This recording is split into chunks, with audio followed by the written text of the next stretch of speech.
Donc ici le but c'est de donner une expression pour la poussée d'Archimède et de montrer que suivant si l'objet est plus ou moins dense que l'eau, on a un effet de modification apparent de la gravité. Donc on prend un objet immergé, on fait le bilan des forces sur cet objet, donc il y a le poids de l'objet, la masse fois l'accélération de la pesanteur g, donc la masse de l'objet je la note petit m, et en plus de ça on a le bilan des forces de pression qui s'exprime sous la forme de la poussée d'Archimède que je note pi indice A. Ce qu'on va faire c'est qu'on va enlever l'objet, de l'eau va se mettre à la place de l'objet, donc quand l'objet avait été immergé il a déplacé le fluide, et ce fluide revient à la place occupée précédemment par l'objet. Donc on appelle ça le fluide déplacé, et on va faire à nouveau un bilan des forces sur ce fluide déplacé. Donc il y a à nouveau le poids, cette fois-ci c'est le poids de l'eau, donc je mets m indice O fois g, et toujours pareil la poussée d'Archimède, qui elle est exactement la même que précédemment.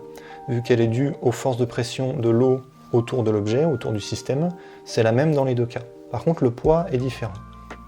Et donc ce qu'on va faire, c'est supposer que ce sont les deux seules forces qui s'exercent sur le système, qu'il n'y a pas de courant marin, et donc que le système est à l'équilibre. Et quand vous avez un système à l'équilibre, vous pouvez dire, avec le principe fondamental de la dynamique, que la somme des forces est égale à 0.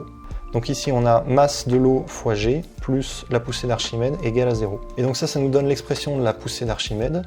En retranchant la masse de l'eau fois g des deux côtés du signe égal, on a la poussée d'Archimède égale moins la masse de l'eau fois g, c'est-à-dire moins le poids du fluide qui a été déplacé par l'objet. Et donc ce qu'on va faire, c'est qu'on va réinjecter cette expression dans le bilan des forces sur l'objet.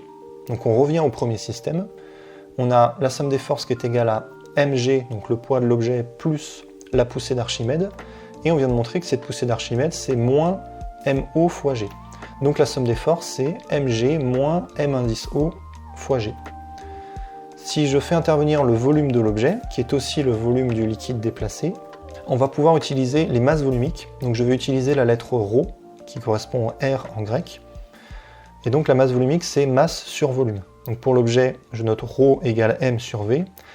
Et pour l'eau, je note ρ indice O égale m indice O sur v.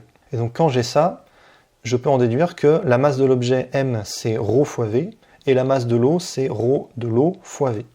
Donc si je remplace m et mo dans la somme des forces établies précédemment, je peux mettre le volume en facteur, et ça me donne la somme des forces égale à ρ moins ρ indice O fois le volume fois g. Ensuite, donc tout en haut, j'ai ρ qui est égal à m sur v. Je peux en déduire l'expression de v en fonction de ρ et de m. Il se trouve qu'on a v est égal à m divisé par ρ. Donc si je remplace v par m divisé par ρ, j'obtiens l'expression suivante pour la somme des forces, ρ moins ρo sur ρ fois mg, c'est-à-dire alpha mg avec alpha qui est égal à ρ moins ρ indice O divisé par ρ. Et donc j'ai la somme des forces qui est égale à alpha mg, donc vous voyez que ça ressemble au poids, et ce qu'on va faire maintenant c'est qu'on va discuter suivant le signe de alpha. Donc si l'objet est plus dense que l'eau, donc la masse volumique ρ de l'objet est strictement plus grande que la masse volumique de l'eau, donc alpha est strictement positif. Or, alpha, il est quand même plus petit ou égal à 1. Vu que c'est ρ moins ρ indice O sur ρ, le numérateur est plus petit que le dénominateur, et dans ce cas-là, tout est positif. Donc on peut dire que alpha est plus petit que 1. Et donc c'est comme si on remplaçait g, la constante de gravité, de l'accélération de la pesanteur, par alpha fois g, avec alpha qui est plus petit que 1, en restant positif. Et donc c'est comme si on avait une gravité apparente plus faible. Donc les objets plus denses que l'eau coulent, mais comme s'ils étaient sur une planète où la gravité était plus faible. C'est d'ailleurs pour ça que les astronautes s'entraînent sous l'eau pour simuler une gravité plus faible.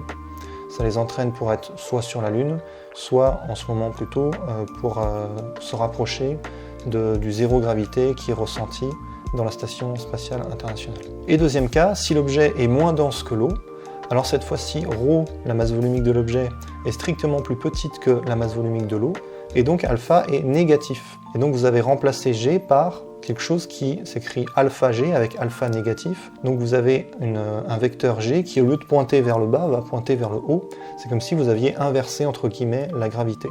Et donc l'objet qui est mis sous l'eau, s'il est moins dense que l'eau, il va tomber à l'envers d'une certaine manière, il va accélérer de manière constante pour aller jusqu'à la surface.